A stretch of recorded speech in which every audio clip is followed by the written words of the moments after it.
માની લો એક માછલીને તમે પાણીમાંથી બહાર કાઢો છો અને એક એર કન્ડિશન્ડ રૂમમાં લઈ જાઓ છો. એ એસી વાળા રૂમની અંદર એ માછલીને તમે સોફ્ટ બેડ ઉપર સુવડાવો છો.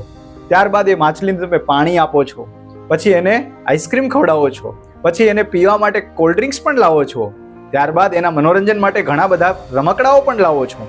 શું એ માછલી ખુશ રહી શકશે તમારી આ વ્યવસ્થાથી? જવાબ છે ના. જ્યાં સુધી એ માછલી પાણીથી દૂર છે ત્યાં સુધી એ ખુશ રહી શકે નહીં. એવી જ રીતે આ દુનિયામાં આપણે જીવાત્માઓ જ્યાં સુધી ભગવાનથી દૂર રહીએ છીએ ત્યાં સુધી આપણે ખુશ રહી શકીએ નહીં. ભગવદ્ ગીતામાં ભગવાન કૃષ્ણ કહે છે, ચેતસા સર્વકર્માણિ મયી સંન્યસ્ય મત્પરઃ બુદ્ધિયોગમ ઉપાશ્રિત્ય મચ્ચિત્ત સતતમ ભવ.